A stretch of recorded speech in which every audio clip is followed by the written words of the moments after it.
પ્રસ્તુત છે 4 menu current affairs જે વિપુલ સર દ્વારા તૈયાર કરવામાં આવ્યું છે સ્પર્ધાત્મક પરીક્ષાઓની તૈયારીમાં ઉત્કૃષ્ટ દેખાવ કરવા માટે વર્તમાન પ્રવાહો પર મજબૂત પકડ હોવી કેટલી આવશ્યક છે એ આપણે સૌ જાણીએ છીએ આજના આ દૈનિક કરંટ અફેર્સ વિશ્લેષણમાં આપણે આ મુદ્દાઓની ખૂબ જ ઊંડાણપૂર્વક અને રસપ્રદ રીતે માહિતી મેળવીશું આજના ખાસ વિશ્લેષણમાં રાષ્ટ્રીય સુરક્ષા કેટલાક મેગા ઇન્ફ્રાસ્ટ્રક્ચર પ્રોજેક્ટ્સ નવી સરકારી નિમણૂકો અને આંતરરાષ્ટ્રીય નીતિઓ જેવા અત્યંત મહત્વપૂર્ણ વિષયોને આવરી લેવામાં આવ્યા છે દરેક પ્રશ્નને પરીક્ષાના માપદંડોને જ ધ્યાનમાં રાખીને તૈયાર કરવામાં આવ્યો છે તો ચાલો સમય બગાડ્યા વિના સીધા જ વિષય પર આવીએ આપણો પ્રથમ વિભાગ છે સંરક્ષણ અને ઇન્ફ્રાસ્ટ્રક્ચર ડિફેન્સ અને ઇન્ફ્રાસ્ટ્રક્ચર દેશના વિકાસની કરોડરજ્જુ છે સ્ક્રીન પર પહેલો પ્રશ્ન છે ભારતીય નૌકાદળમાં સામેલ કરવામાં આવેલ આઈએનએસ મહેન્દ્રગિરી કયા પ્રોજેક્ટ હેઠળ બનાવવામાં આવેલ સ્ટીલ્થ ફ્રિગેટ છે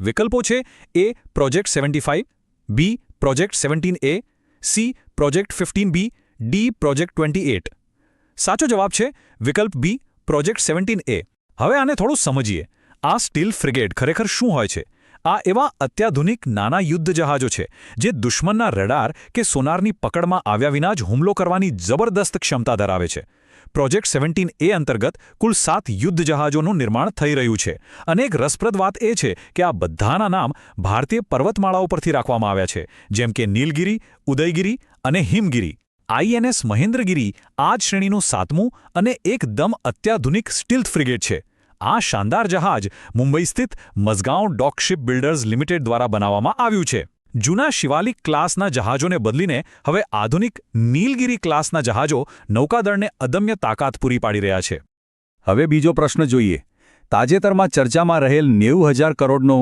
ગ્રેટ નિકોબાર ઇન્ફ્રાસ્ટ્રક્ચર પ્રોજેક્ટ કઈ સામુદ્રધુની પાસે આવેલો છે વિકલ્પો છે એ પાલ્ક સ્ટ્રેટ બી મલક્કા straight C હોર્મુઝ straight D Sunda straight સાચો જવાબ છે વિકલ્પ બી મલક્કા સ્ટ્રેટ આ પ્રોજેક્ટનું વ્યૂહાત્મક મહત્વ ખરેખર ખૂબ જ વિશાળ છે ચીનની જે સ્ટ્રિંગ ઓફ પર્લ્સ નીતિ છે તેનો સામનો કરવા અને હિન્દ મહાસાગરમાં ભારતનું વર્ચસ્વ વધારવા માટે આ પ્રોજેક્ટ એક ગેમ ચેન્જર સાબિત થવાનો છે અહીં મુખ્ય 4 પ્રોજેક્ટ્સ બનવા જઈ રહ્યા છે જેમાં international container terminal greenfield international airport આધુનિક ટાઉનશીપ અને 450 મેગાવોટનો સોલાર પાવર પ્લાન્ટ સામેલ છે જો કે થોડા પર્યાવરણીય વિવાદો હતા પણ નેશનલ ગ્રીન ટ્રિબ્યુનલ એટલે કે એનજીટીએ દેશની સુરક્ષાને સર્વોપરી ગણીને તેને લીલી ઝંડી આપી દીધી છે સાથે જ યાદ રાખવા જેવી બાબત એ પણ છે કે ભારતનું સૌથી દક્ષિણ બિંદુ ઇન્દિરા પોઈન્ટ આ જ ગ્રેટ નિકોબાર ટાપુ પર આવેલો છે ચાલો હવે આગળ વધીએ આપણા બીજા વિભાગ તરફ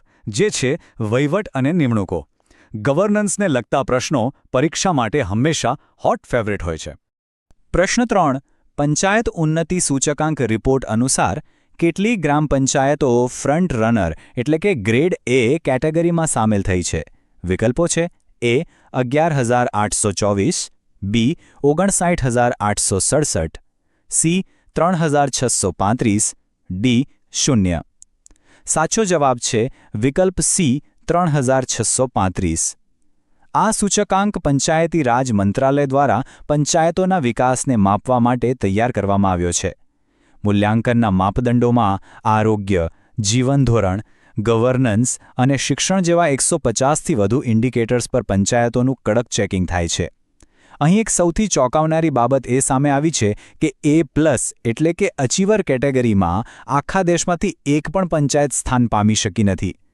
જ્યારે એ ગ્રેડ એટલે કે ફ્રન્ટ રનરમાં 3,635 પંચાયતો અને બી ગ્રેડ એટલે કે પરફોર્મર શ્રેણીમાં 11,824 પંચાયતોનો સમાવેશ થયો છે આપણને ખ્યાલ જ હશે કે ભારતમાં ગ્રામ પંચાયતોને સશક્ત બનાવવા દર વર્ષે 24 એપ્રિલે રાષ્ટ્રીય પંચાયતી રાજ દિવસ ઉજવવામાં આવે છે પ્રશ્ન 4 હિન્દુસ્તાન એરોનોટિક્સ લિમિટેડ એટલે કે HAL ના નવા અધ્યક્ષ અને મેનેજિંગ ડિરેક્ટર તરીકે કોણે કાર્યભાર સંભાળ્યો છે વિકલ્પો છે એ ડી.કે. સુનીલ બી રવિ કે અથવા કોટા રવિ સી રાજીવ કુમાર ડી અમિતાભ કાંત સાચો જવાબ છે વિકલ્પ બી રવિ કે ડિફેન્સ સેક્ટરમાં બહોળો અને ઊંડો અનુભવ ધરાવતા રવિ કેને HALના 22મા ચેરમેન બનાવવામાં આવ્યા છે તેમણે ડી.કે. સુનીલનું સ્થાન લીધું છે HAL ભારતની અગ્રણી સરકારી ડિફેન્સ અને એરોસ્પેસ કંપની છે, જે દેશ માટે ફાઇટર જેટ્સ, હેલિકોપ્ટર અને એન્જિન બનાવે છે. તેની સ્થાપના છેક 1940માં થઈ હતી અને તેનું મુખ્ય મથક કર્ણાટકના બેંગલુરુમાં આવેલું છે. ભારતનું ગૌરવ કહી શકાય એવું સ્વદેશી light combat fighter jet Tejas પણ આ જ HAL દ્વારા બનાવવામાં આવ્યું છે, જે ખરેખર ગર્વ લેવા જેવી બાબત છે. આપણો ત્રીજો વિભાગ છે એવોર્ડ્સ અને વિદેશ નીતિ. આંતરરાષ્ટ્રીય સ્તરની ઘટનાઓ જાણવી ખૂબ જ જરૂરી છે. પ્રશ્ન 5. ધ હિન્દુ ગ્રુપના કયા પ્લેટફોર્મે વેન IFRA digital media awards south એશિયામાં બેસ્ટ ન્યૂઝ વેબસાઇટ કેટેગરીમાં ગોલ્ડ મેડલ જીત્યો છે? વિકલ્પો છે A young world club, B frontline digital, C Hindu kids, D the Hindu એક્સપ્લેન્સ.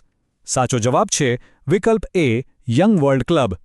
આ એવોર્ડની વાત કરીએ તો આંતરરાષ્ટ્રીય સ્તરે ડિજિટલ જર્નલિઝમમાં ઇનોવેશન અને ક્રિએટિવિટી માટે આ ખૂબ જ પ્રતિષ્ઠિત એવોર્ડ ગણાય છે.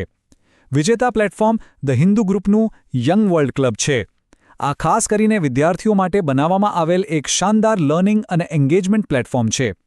આ એવોર્ડ આપનાર સંસ્થા વર્લ્ડ એસોસિએશન ઓફ ન્યૂઝ પબ્લિશર્સ છે, જેનું ગ્લોબલ હેડક્વાર્ટર ફ્રાન્સના પેરિસમાં આવેલું છે. અહીં એક ઐતિહાસિક તથ્ય પણ યાદ રાખી શકાય કે ધ હિન્દુ અખબારની શરૂઆત બ્રિટિશ કાળમાં છેક 1878માં ચેન્નઈથી કરવામાં આવી હતી. પ્રશ્ન 6. ભારતના વિદેશ મંત્રાલય દ્વારા 11મા હેડ્સ ઓફ મિશન સંમેલનનું આયોજન ક્યાં કરવામાં આવ્યું?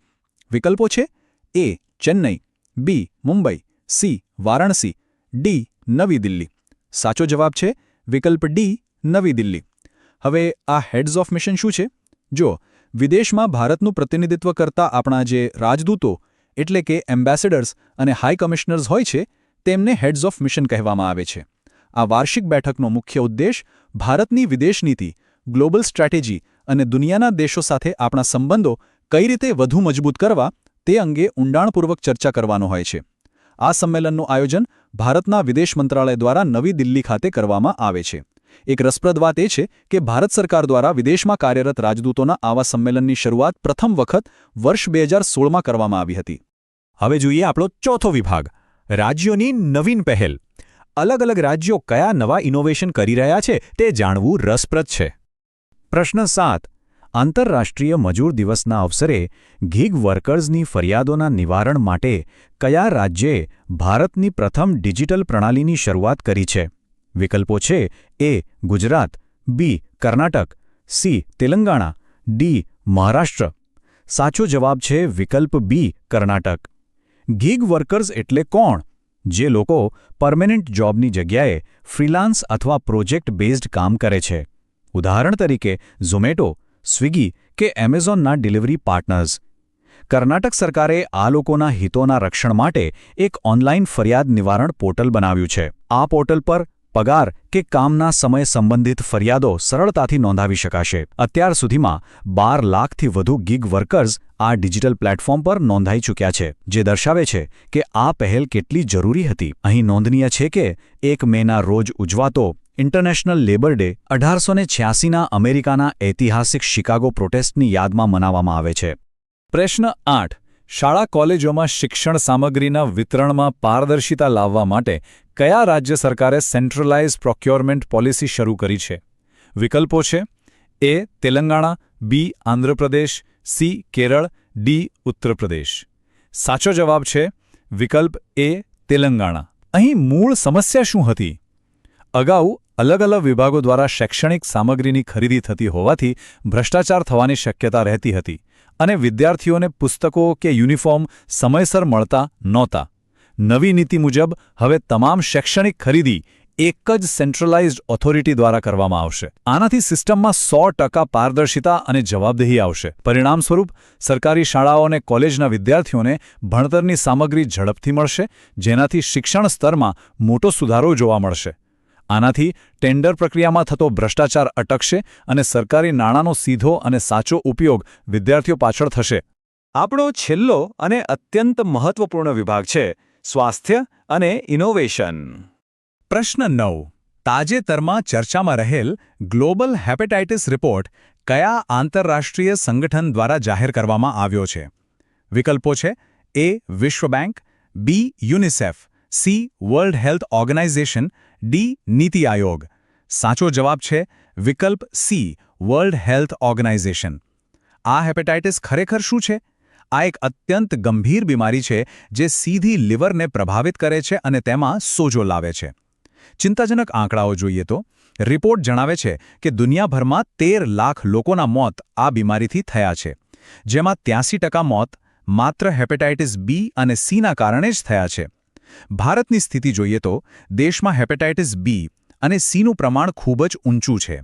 હેપેટાઇટિસ સીના સૌથી વધુ કેસ ધરાવતા દેશોમાં પાકિસ્તાન પ્રથમ અને આપણો દેશ ભારત બીજા ક્રમે છે.